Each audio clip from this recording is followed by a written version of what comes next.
Hey, what's up? My name is Daniela and welcome to a new video. So it's time for that end of the year, beginning of the year content, which is one of the most enjoyable times to be on booktube for me. And today we're going to talk about my 2023 reading stats. So first, some Goodreads stats. So I read 53 books in total last year. Kind of a weird number, but whatever. I wasn't trying to like rush near the end of the year to like round it up or anything. So that's the number. And also the shortest book I read had 28 pages, and it was Coco Aprende a Leer, which was my children's book that I read in Spanish, aka my first book that I read in Spanish. So yeah, that was the shortest, not surprising. And the longest was The Body by Bill Bryson, that has 544 pages. So yeah, I didn't really read any big tomes last year. The average book length was 318 pages. Then we have the most shelves statistics, which was a bit surprising for me, because it is Katie Soto is Back by Taylor Jenkins Reid, with over 1 million people shelving it. And yeah, I just didn't expect that to be the most famous one. And again, the least shelved is this one, also not surprising. My average rating was 4.2, which is really high. I feel like I had a really good reading year, in the sense that I was reading a ton of 4 and 5 stars, which we will look at in a minute. And yeah, I was feeling quite generous with my 5 stars. Last year I barely gave any 5 stars, and this year there was just a lot of, you know, really good books, and so I just wasn't hesitating to give out those 5 stars. So that was a lot, and yeah, thus we ended with average rating this high. And now let's look at the stats that I made. So when it was time to do the stats, I realized that I actually didn't keep any spreadsheet throughout the year.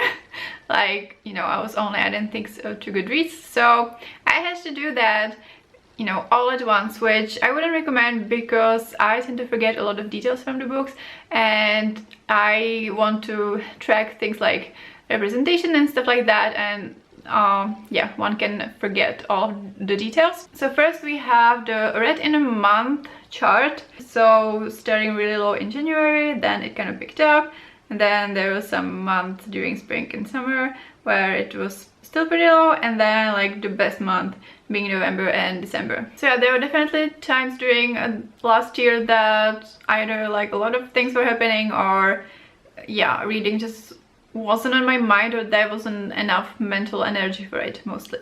But yeah, I'm really glad it picked up near the end of the year, and yeah, those were really enjoyable reading months. Now for the star rating. So as you can see, like the number of higher ratings is, or the ratio rather, is rather bananas. And yeah, it's a turn of events definitely, because like last year I think I only gave like 3 5 stars, which was sad. So yeah, the number of 5 stars and the 4 stars, and the fact that there is so very few 2 stars and no 1 star, I mean, yeah, just good quality year, I guess. With the genre, this year I did it a bit differently in terms of splitting books into genres. So I included romance as a separate genre for the first time, because previously I just lumped everything into general contemporary, and sometimes it can be hard to decide if something is more of a contemporary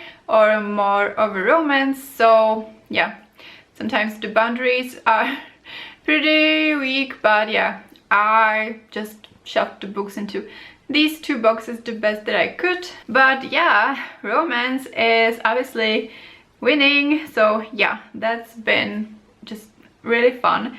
And at second place is nonfiction, which has been, you know, pretty stable throughout my booktube years. It's usually like in the top 2 or 3. At the third place we have fantasy. So yeah, I continue to read a little bit of fantasy. And then yeah, general contemporary, that was more contemporary than romance. And then a little bit of sci-fi, I think only 2 crime mystery or thrillers, and then 1 historical, which I think is the Taylor Jenkins Reid book. In terms of audience, that's pretty standard for me, even though sometimes maybe I read more children's. Children also include middle grade. And then, yeah, some young adult I'm still reading, and adult is usually the highest category. Then we have the source, and this is a fun one because, as you may know, I reached 0 TBR this year, so yeah, I read like a whole lot of my own books, which is shown here. And then we have a little bit of library books, and then I have borrowed category, which is just like borrowed from someone in my life. So yeah, we read the owned books and we reached the end, and yeah, it was fun. You can watch the vlog. Then we have a stat that was truly surprising to me, but then I realized it makes sense, and that's whether or not the book is a part of a series or whether it's a standalone. So actually the majority of the books I read were a part of the series, which I think is definitely a first, you know, at least for the recent years, because I always thought that the reason that I was reading mostly standalones is that I don't read that many fantasy, and in fantasy and sci-fi all of the books are part of a series. But then when I started reading more romance, like a lot of the books are actually a part of a series. It is a loose series, you know, you don't have to read all of the books in order, but I certainly like to read the books in order and read from the beginning, and you know, it's marked as series on Goodreads and it's a series, like it's set in the same world. So yeah, I'm reading a lot of series because I'm reading a lot of romance. Then we have the year published. So last year I only read a total of one 2023 release, which honestly is a bit of a bummer.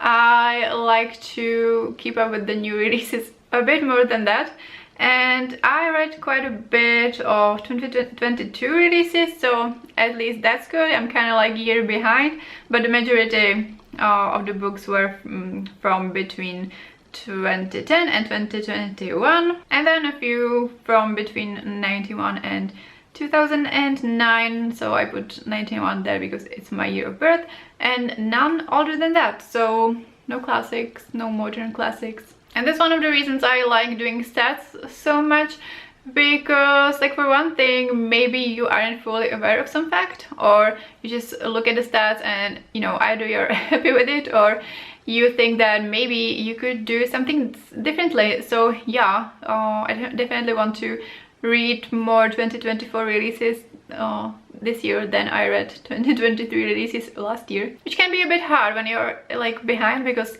obviously I also want to catch up on 2023 releases. But yeah, I'm not going to stress about it or anything. I'm just going to keep that in mind, and yeah, hopefully it works out. Then we have the rereads. So we have like a bunch of rereads. I don't reread that much, so I usually reread for practical purposes. That means rereading book one when I want to continue with the series. Or last year I read, for example, the Brown Sister series because I was part of the read-along. I might do like a rereading project or vlog to see if some books I read years ago still hold up, but I'm also a bit scared to do it, so we will see. And then we have the new to me author, and I think this one is quite different than it used to be in previous years, because usually I just read more from new authors, and this year it was almost the same, which I'm glad about, because yeah, I've been definitely wanting to read more backlist from authors I liked, or just, you know, keeping up with them if I read some books from them that I loved. Then we have the format, and the majority of the books were physical because again, 0 TBR project. And then some ebooks and no audiobooks. So that has been a thing for the past few years for various reasons, but I think maybe in 2024 I could get into audiobooks a little bit more again. One thing is that I finally got like wireless earphones, so it might be more practical to do so. I have a feeling that I kinda have a concentration problem with audiobooks, but with some non-fiction or like memoir kind of style it could work. So I will probably try to listen to some audiobooks again this year. And then we have some diverse stats. So I track multiple things for myself. With some of the stats I wasn't sure because, as I said, I wasn't keeping up with a spreadsheet throughout the year. But one I wanted to share was a disability rep. So the way I counted it, it's about the main character or one of the main characters or love interest. If, like, you know, often there's two POVs, so yeah, love interest counts. And what I include in that is physical disability, neurodivergence, and mental health problems. And so 14 books had the rep, which is around 26%, which is pretty good. There's obviously still room for improvement. Then for general discerning, if the book is diverse, I counted if the author is a person of color, or if there's a queer one of the main characters, or if there's a disability rep. And in these terms, the majority of the books I read were diverse, which I'm happy about. Obviously, as I said, there's always some room for improvement, and it's definitely good to go out of your way and just look for different kind of things. But yeah, that is all for the stats. It's always so fun and interesting to do these. So let me know your thoughts. Let me know if you do your stats or what was a stat that surprised you. But yeah, that is all for today. Like this video if you enjoyed it and subscribe to my channel if you want to see more. Thank you so much for watching, and I will see you next time. Bye!